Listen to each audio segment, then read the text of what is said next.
गुरुदेव की वह लान आज याद आ रही है कि आत्मा में तो मन लगता नहीं, भक्ति ही एक ऐसा उपाय है जिससे कर्मों का क्षय देखा जाता है। गुरुदेव तो यही कहते हैं कि गृहस्थ के मन की इतनी चंचलता है कि आत्मा का चिंतन करना, उसकी उन्नति के बारे में सोचना, उसको पाप से बचाना, ये तो बहुत आज कठिन कार्य है, क्योंकि पाप और विषयों में प्रवृत्ति कराने वाली सामग्री निरंतर बढ़ती चली जा रही है। और इस सामग्री के बढ़ने में आप बड़े हर्षित होते हैं। कब हर्षित होते हैं? जब आपको समाचार ज्ञात होता है कि ये अब नई चीज आने वाली है। और कब आएगी, बड़ी उत्सुकता रहती है। पर वस्तुतः हम ये नहीं सोच पाते हैं कि इससे हमारा धर्म ध्यान कम होता चला जाएगा। और जब हमारी पाप में निरंतर प्रवृत्ति बढ़ेगी, विश्व में प्रवृत्ति बढ़ेगी, तो हम उस धर्म से निरंतर छूटते चले जाएंगे। पूर्व पर्याय में जब हमने ऐसा पुण्य संचय किया होगा, उसके फल स्वरूप ही आप आज यहाँ विराजमान हैं। वरना दुनिया में अनेकों लोग हैं, या तो उनका विचार देव सास गुरु की संगति का होते ही नहीं, धार्मिक आयोजन में भाग लेने का भाव होते ही नहीं, और किन जीवों का होता है, पर अंतराय कर्म ऐसा होता है कि सोचते हुए भी वह देव शास्त्र गुरु की भक्ति की उपासना में वह आ नहीं पाते। उनको समय नहीं मिलता है, उनको अनेक व्यवधान उपस्थित होते हैं।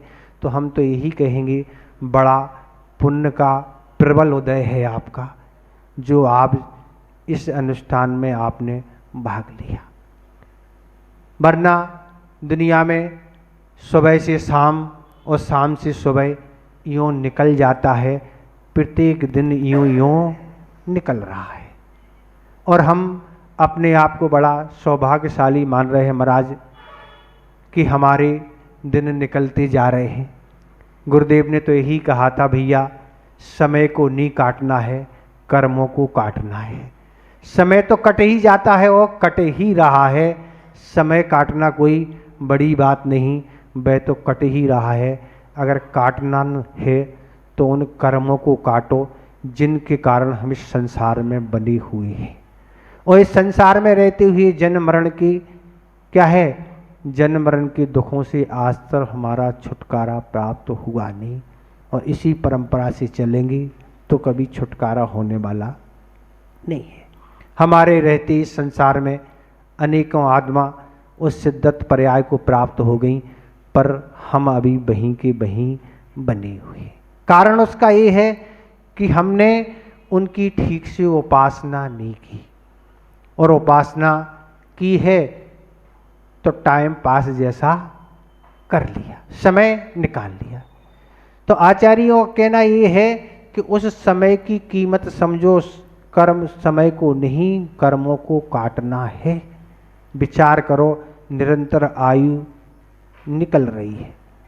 सिद्धांत ग्रंथों में एक शब्द आता है, आबीची मरण।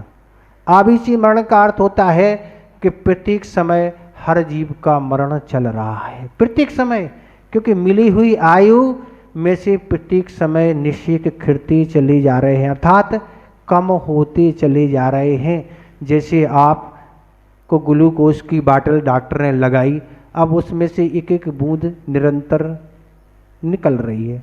अब उस बाटल में वह ग्लूकोज की मात्रा उतनी नहीं है जितनी पहले थी, निरंतर एक एक बूंद झड़के कम होती चली जा रही है।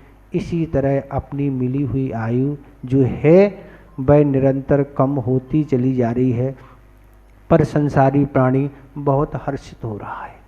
आज हमारे 10 वर्ष हो गए, आज हमारे 15 वर्ष हो गए, आज हमारे 20 वर्ष हो गए, बड़ी खुशी, आज हमारा क्या है, बर्थडे है। क्या कहते हैं आज हमारा बर्थडे है।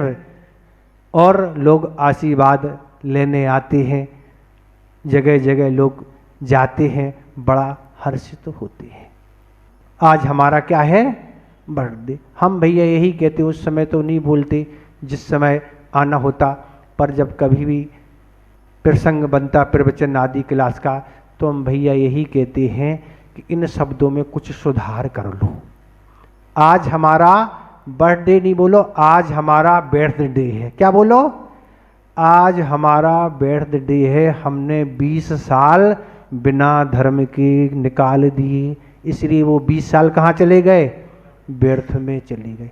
तो इसलिए बर्थडे बोल के नहीं, क्या बोलो, आज हमारा बर्थडे है, इतने वर्ष हमने बिना धर्म और पुण्य संचय के साधनों के बिगड़ निकाल दिए।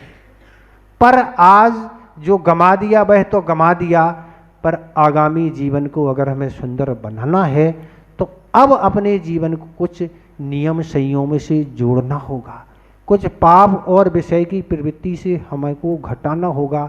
अन्यथा पूर्व में हमने जो संचय पुण्य किया था उसको तो हम यहाँ भोग लेंगे, पर जो पाप यहाँ हम संचय करेंगे वो हम कहाँ भोगेंगे। गाड़ी की धुलाई तो आपकी सर्विस सेंटर में हो जाती है, कर्मों की पापों की धुलाई कहाँ करेंगे आप। तो पापों की धुलाई के लिए तो एक ही है, नरक, जहाँ न रात में चैन है न दिन में चैन है, भली गले में चैन हो, पर रात दिन वह नार की बेचैन बना हुआ है। पापों की सजा के लिए एक क्षण के लिए वहाँ सुख शांति नहीं है। पाप का अर्जन जो यहाँ किया है, विश्व में प्रवृत्ति की है, उसके फलस्वरूप नरकों में जाके रात दिन यातना सहना पड़ती है। क्यों, क्या करेंगे।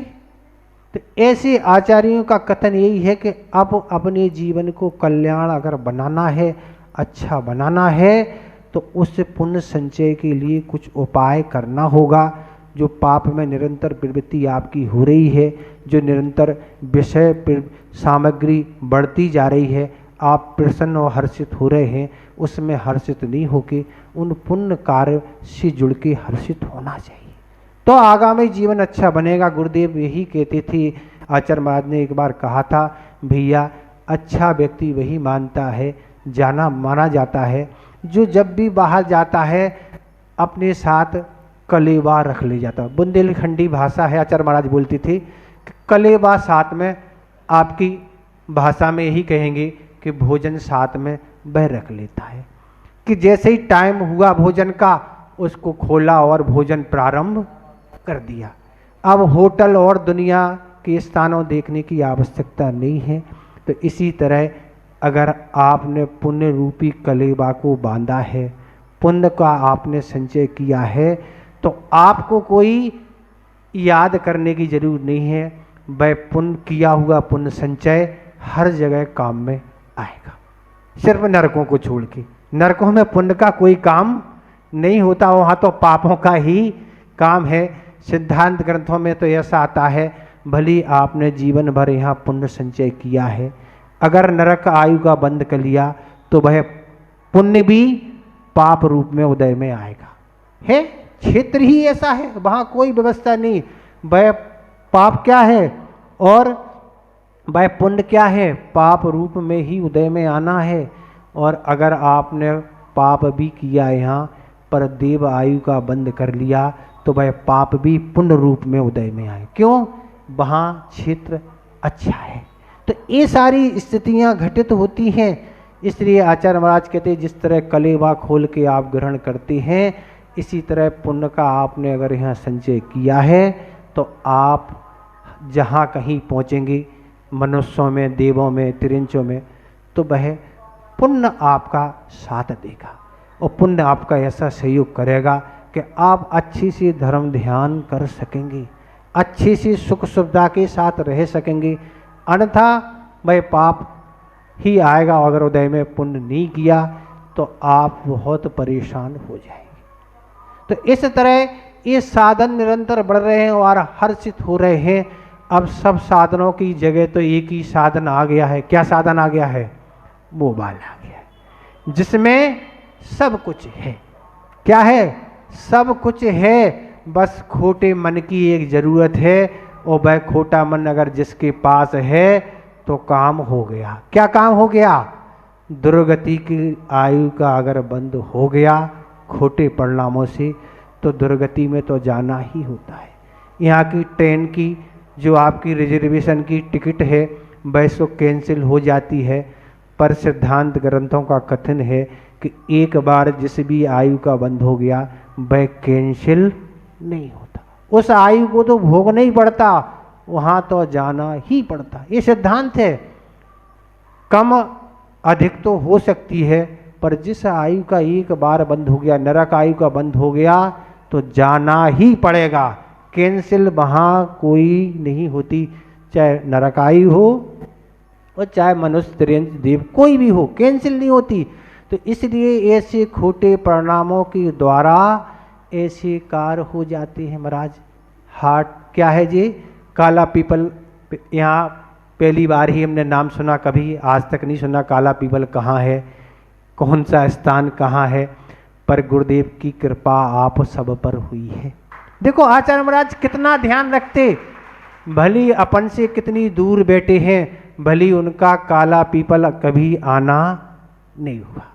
और आपका तो जाना होगा गुरुदेव के, आपको तो दर्शन भोपाल में आपका तो जाना हुआ चतुर्मास गुरुदेव का यहाँ हुआ, नेमावर में भी हुआ, इंदौर में भी आचार्य महाराज का चतुर्मास, दो चतुर्मास इंदौर में भी हुए, भोपाल में विदिशा में भी हुआ, अन्यथा आपका जाना होगा।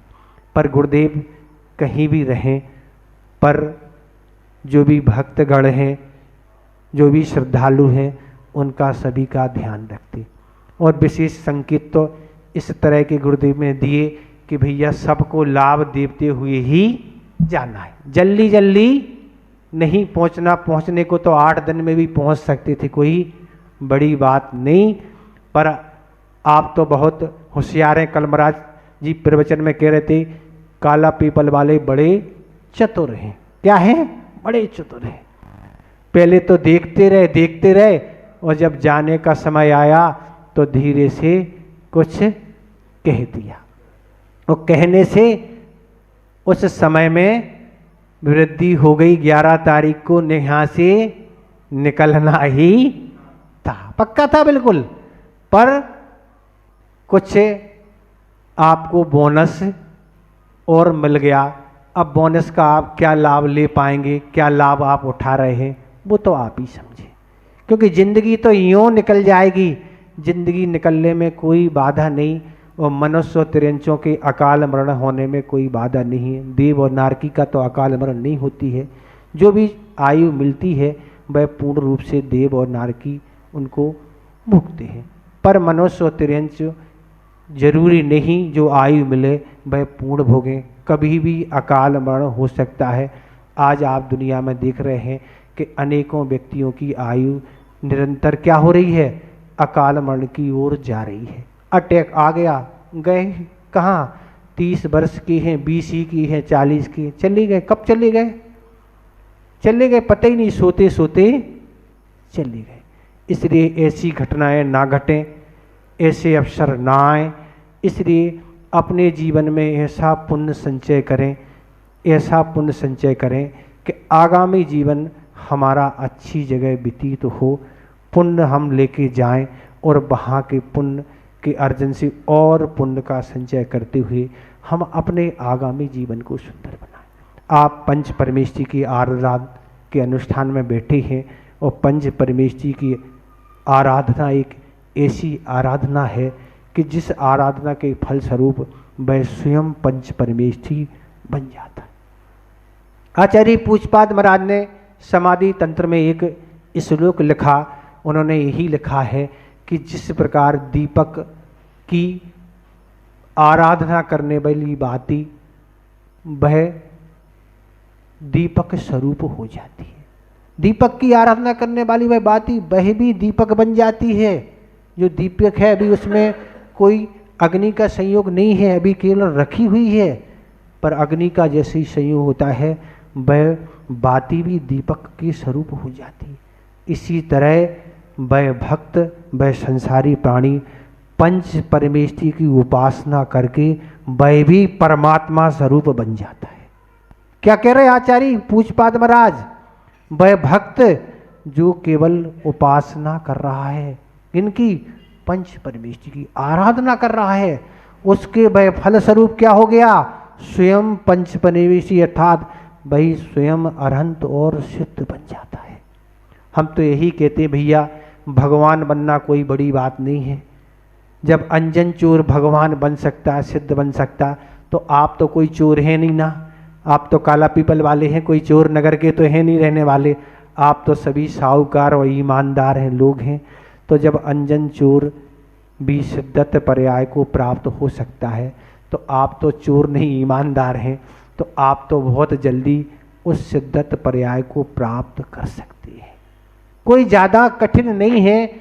बस हम तो यही कहते हैं भैया कि जैन धर्म तो यही कहता है आपको कुछ ज़्यादा पढ़ाई करने की ज़रूरत नहीं है, और कठिनाई पढ़ाई की ही नहीं। बस जैन धर्म ये कहता है आप तो नकल करना सीख लो। नकल करना सीख लिया आपने और आप पास हो जाएंगे। काला पीपल वाले नकल करने में शायद माहिर होंगे, पता नहीं क्या कैसे हैं, पर जैन दर्शन ये कहता है हम आपको जिस किताब से लिखना है वह किताब भी दे रहे हैं, आपको कॉपी भी दे रहे हैं, आपको पेन भी दे रहे हैं। बस सिर्फ आपको उस पुस्तक में से अपनी कॉपी में उतारना है और कुछ नहीं करना। करेंगे तो आप सब कुछ अच्छा पाएंगे, नहीं करेंगे तो आपका पछताना ही हाथ में रहेगा। एक हम छोटा सा दृष्टांत आपको सुना दें 1 मिनट में, कैसा पछताना होगा। कि कुछ लोग यात्रा के लिए जा रहे थे, और उस समय की बात है, पुराने समय की, जब यात्रा लोग पैदल करते थे, और पैदल करते यात्रा सभी जा रहे थे। जाते जाते एक पहाड़ रास्ते में मिला, और चढ़ते चढ़ते पहाड़ पर चढ़ते चले जा रहे थे। रास्ते में एक आवाज़ सुनाई दी कि जो तुम्हारे पैरों के पास कंकड़ पड़े हुए हैं, जो इन कंकड़ों को उठा लेगा वह मोती बन जाएंगे। सभी चढ़ रहे थे। अब कुछ लोगों ने सोचा कि पत्थर भी कोई मोती बन सकते क्या?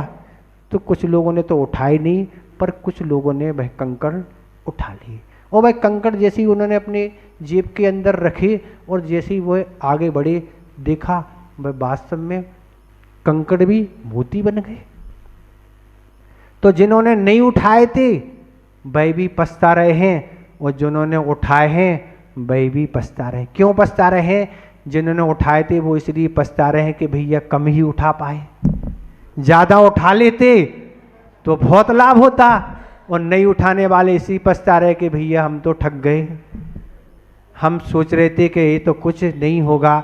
इसी तरह काला पीपल वालों की स्थिति ना हो। जो लाभ नहीं ले पाए वो तो पछता ही रहे हैं, और जो ले पाए अच्छे से नहीं ले पाए वो भी पछताएं।